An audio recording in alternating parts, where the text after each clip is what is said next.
Good morning students. Last class में अपन ने macro economics होता क्या है वो समझा था। अब इस क्लास में अगले चैप्टर पे जाते हैं, circular flow of income. Circular flow of income समझने से पहले अपन कुछ टर्म्स जान लेते हैं ताकि सर्कुलर फ्लो समझने में इजी हो। पहले तो बेसिक इकोनॉमिक एक्टिविटीज क्या क्या होती है वो देख लेते हैं। पहला है production. Production is generally defined as an activity which produces physical goods and services और which increase the value of intermediate consumptions. Production में क्या है, फिजिकल गुड्स एंड सर्विसेज को प्रोड्यूस करना, उनको बनाना, वो प्रोडक्शन के अंदर आता है। या फिर अदर वर्ड्स में कह सकते हैं कि जो भी इंटरमीडिएट कंजम्पशन होगा उसकी वैल्यू को बढ़ाना। Production is a process of converting inputs into the outputs और value added to the raw material. Inputs को आउटपुट में कन्वर्ट करने की प्रोसेस को प्रोडक्शन बोलते हैं, या अदर वर्ड्स में रॉ मटेरियल का वैल्यू एडिशन ही प्रोडक्शन है। सेकेंड एक्टिविटी है consumption. The process of using up of utility of goods and services for direct satisfaction of individual or collective human wants is called consumption। मतलब जो goods and services produce हुआ है उसका consumption, उसको use करना, वो है consumption for satisfaction of individual और कलेक्टिव ह्यूमन वांट्स। मतलब इंडिविजुअल की वांट या पूरे ग्रुप की वांट को सेटिस्फाई करना। दो है हाउस होल्ड कंजम्पशन और collective consumption. Household consumption का एग्जाम्पल क्या है, goods such as milk, food, grains etcetera.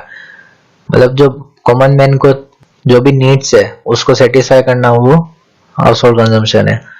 और कलेक्टिव कंजम्पशन के एग्जाम्पल क्या है, services like roads, hospital, schools, ये सब पब्लिक के लिए, इसलिए वो कलेक्टिव कंजम्पशन का एग्जाम्पल है। तीसरी एक्टिविटी है कैपिटल फॉर्मेशन, उसको इन्वेस्टमेंट भी बोल सकते हैं। It is the addition of existing capital stock of an economy during the year. The part of production which is not used during a year is investment।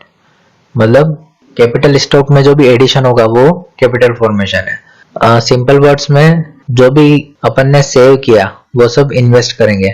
In other word excess of production over consumption. अगर consumption से ज्यादा production है तो उसको capital formation बोलेंगे। अब दो words है, एक रियल फ्लो और एक मनी फ्लो। ये क्या होता है वो समझ लेते हैं। मीनिंग क्या है, Real flow refers to the flow of goods and services across different sectors of the economics। Sectors अपन ने पढ़े थे पहले, household sector, government sector, production sector, rest of the world sector और वो सब। तो उन सब सेक्टर्स में अगर गुड्स एंड सर्विसेज फ्लो हो रही है तो वो रियल फ्लो है। और मनी फ्लो क्या है, money flow refers to the flow of money across the different sectors of the economy. अगर गुड्स एंड सर्विस फ्लो हो रहा है तो वो रियल फ्लो है, और अगर मनी फ्लो हो रहा है तो वो मनी फ्लो है। ठीक है, नेचर ऑफ ट्रांजैक्शन देखते हैं। Real flow is a flow of physical output among the sectors. कोई फिजिकल एसेट फ्लो हो रही है इसलिए वो रियल फ्लो है। गुड्स और सर्विस फिजिकल होती है।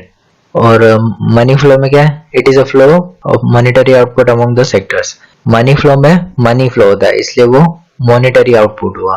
Goods and service physical output है और मनी मॉनेटरी आउटपुट है। नेचर ऑफ फ्लो देख लेते हैं। It is also known as physical flow as either goods or service are exchanged among the sectors। Real flow को अपन physical flow भी बोल सकते हैं क्योंकि गुड्स या सर्विस एक्सचेंज हो रही है। और मनी फ्लो में क्या है, it is also known as nominal flow as only money is exchange among the sectors. Money flow में सिर्फ मनी एक्सचेंज होता है इसलिए उसको नॉमिनल फ्लो बोल सकते हैं। कीवर्ड समझ में आ गए हो तो अपन आगे मीनिंग की तरफ बढ़ते हैं। Meaning of circular flow of income.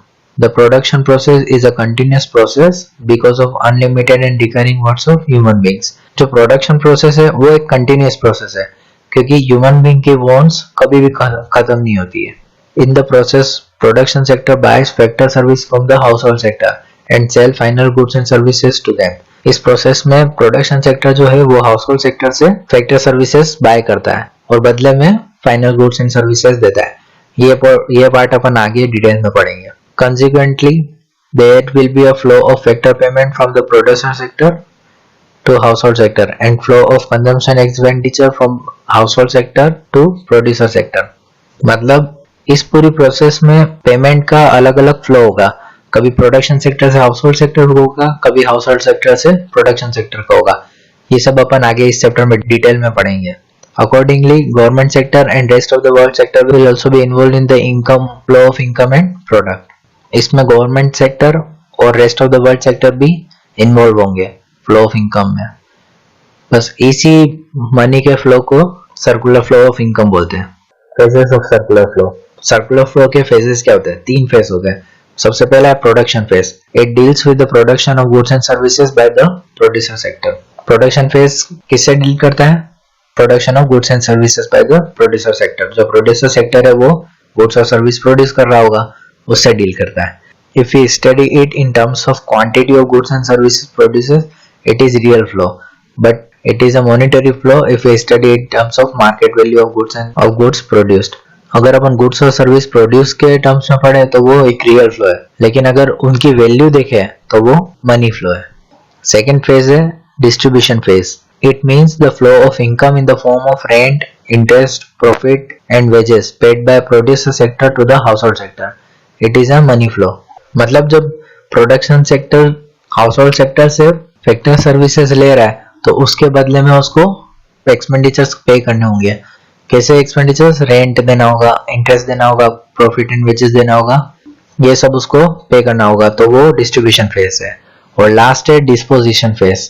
Disposition means expenditure made. Disposition का मतलब क्या है? जो भी एक्सपेंसेस अकर हो रहे हैं। This phases deals with expenditure on the purchase of goods and services by house hold service and other sectors. House hold sector है और जो अदर सेक्टर्स है वो गुड्स और सर्विस को परचेस करेंगे, उसके लिए उनको कुछ पे करना पड़ेगा। वो जो पेमेंट है वो एक्सपेंडिचर है, तो वो डिस्पोजिशन फेज में आता है। फेजेस क्लियर हो गए? अभी एक बार मॉडल समझ लेते हैं ताकि पूरा सर्कुलर फ्लो अच्छे से समझ में आ जाए। 2 sector model in simple economy.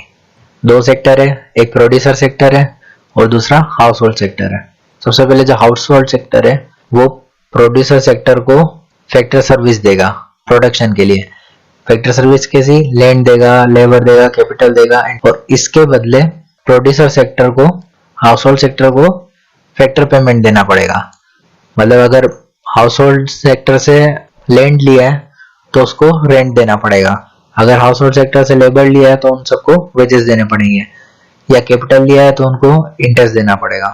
समझ में आ रहा है? अब प्रोडक्शन सेक्टर में प्रोडक्शन होगा। प्रोडक्शन होने के बाद जो फाइनल गुड्स एंड सर्विसेज है वो सब हाउस होल्ड को मिलेगा। प्रोड्यूसर सेक्टर जो है वो final goods and services house hold sector को प्रोवाइड कराएगा, और उस गुड्स एंड सर्विसेज के बदले जो हाउस होल्ड सेक्टर है वो प्रोड्यूसर सेक्टर को उस गुड्स एंड सर्विसेज का पेमेंट करेगा। मतलब final consumption expenditure on goods and services, वो गुड्स एंड सर्विसेज का पेमेंट करेगा। समझ में आया फ्लो? सबसे पहले हाउस होल्ड सेक्टर है जो है वो प्रोड्यूसर सेक्टर को फैक्टर सर्विसेज प्रोवाइड कराएगा, और उस फैक्टर सर्विसेज के बदले प्रोड्यूसर सेक्टर जो है वो फैक्टर पेमेंट करेगा। फिर प्रोड्यूसर सेक्टर में प्रोडक्शन होगा, और वो प्रोडक्शन होने के बाद जो फाइनल गुड्स एंड सर्विसेज है वो सब हाउस होल्ड सेक्टर को मिलेंगे, और उस फाइनल गुड्स एंड सर्विसेज के बदले जो हाउस होल्ड सेक्टर है वो प्रोड्यूसर सेक्टर को फाइनल पेमेंट करेगा। समझ में आया? ये तो था सिंपल इकोनॉमी में। अब देखते हैं अगर फाइनेंशियल सिस्टम है बीच में, तो अब इसमें सिंपल वाला तो सेम ही है। सबसे पहले हाउस होल्ड जो है वो प्रोड्यूसर सेक्टर को फैक्टर सर्विसेज प्रोवाइड करेगा, जिसके बदले उसको फैक्टर पेमेंट मिलेगा, और फिर प्रोडक्शन होने के बाद producer sector household sector को final goods and services provide करेगा, जिसके बदले उसको एक्सपेंडिचर मिलेगा। अब ये जो फाइनेंशियल सिस्टम और मनी मार्केट है वो हाउस होल्ड सेक्टर जो है उससे सेविंग्स लेगा। मतलब अपन जो कंज्यूमर्स है वो सब हाउस होल्ड सेक्टर में आते हैं, वो अपनी सेविंग्स कहाँ जमा कराते हैं? बैंक में जमा कराते हैं, फाइनेंशियल सिस्टम में जमा कराते हैं। तो हाउस होल्ड सेक्टर की जो भी सेविंग्स होगा वो सब फाइनेंशियल सिस्टम लेता है, और उसके बदले उनको बोरोइंग्स देता है। अगर अपन को कभी बोरो करने की जरूरत है तो अपन कहाँ जाएंगे? बैंक के पास ही जाएंगे, तो वो बैंक अपन को बोरोइंग्स देगा।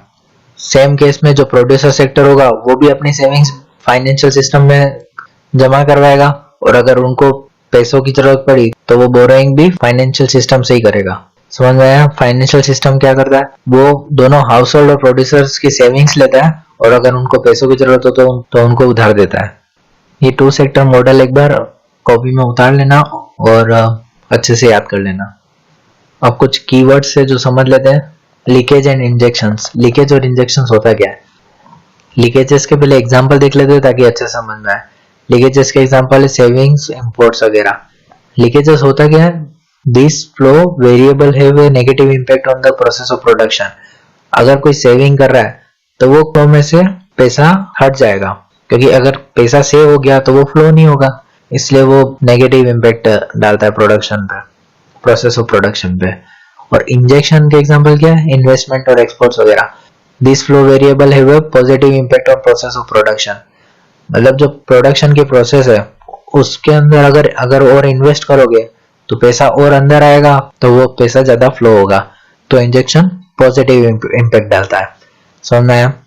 Leakages are withdrawal from the circular flow. जो सर्कुलर फ्लो है उसमें से अगर पैसा निकाल ले तो वो लीकेज है, और अगर उसमें एडिशन करे, उसमें अगर पैसा डाले तो वो इंजेक्शन है। इफेक्ट ऑन इकोनॉमी क्या होगा लीकेजेस का? Reduce flow of income and production और reduce demand of goods and services. जो लीकेजेस है वो इनकम का फ्लो भी कम करेगा और गुड्स एंड सर्विसेज की डिमांड भी कम करेगा। और इंजेक्शन का इफेक्ट क्या होता है इकोनॉमी पे? Add to production capacity of economy and generate demand of goods and services. Goods और सर्विसेज की डिमांड जनरेट करता है और इकोनॉमी की प्रोडक्शन कैपेसिटी बढ़ाता है। एक लास्ट स्टॉक एंड फ्लो समझ लेते हैं। स्टॉक क्या होता है? It means the quantity of an economic variable which is measured at a particular point of time. अगर कोई इकोनॉमिक वेरिएबल की क्वांटिटी किसी पॉइंट ऑफ टाइम पे अपन मेजर करें तो वो स्टॉक है। इसमें भी एग्जांपल देख लेते तो इजीली समझ में आ जाएगा। जैसे capital of business as on 1 April 2020 was ₹100 lakh. मतलब 1 अप्रैल 2020 को उस पॉइंट पे बिजनेस की कैपिटल 100 लाख थी, तो वो उस पर्टिकुलर पॉइंट ऑफ टाइम पे बता रहा है, तो वो स्टॉक है। और फ्लो क्या है? It is the quantity of economic variable which is measured during the specified period of time. ये during the specified period of time है। इसका भी एक बार एग्जांपल देख लेते हैं ताकि इजीली समझ में आ जाए। Fixed investment during year 2020 was ₹100 lakh. मतलब इसमें क्या लिखा है? ड्यूरिंग द ईयर, मतलब पूरे ईयर के अंदर उसने 100 लाख का इन्वेस्टमेंट किया। और इसमें क्या था? As on date 1 April 2020। तो अगर कोई पॉइंट ऑफ टाइम पे हो तो वो स्टॉक कहलाता है, और अगर during specified period of time है तो वो फ्लो होता है। Stock has no time dimensions, उसमें कोई भी टाइम डायमेंशन नहीं होता है, लेकिन फ्लो में होता है। मतलब फ्लो पर आवर कैलकुलेट होता है, या पर डे होता है, या पर मंथ होता है, या पर ईयर होता है। It is a static concept. ये एक स्टैटिक कॉन्सेप्ट है, इसमें ज्यादा चेंजेस नहीं होते हैं। और फ्लो एक डायनामिक कॉन्सेप्ट है, इसमें बहुत चेंजेस होते रहते हैं। ये पूरा साल भर के बीच में जो भी हो रहा है वो तो उसमें चेंजेस होते हैं, इसलिए वो डायनामिक कॉन्सेप्ट है। यहाँ सर्कुलर फ्लो कंप्लीट हुआ। अगले लेक्चर में अपन बेसिक कॉन्सेप्ट पढ़ेंगे national income and related aggregates के। Thank you.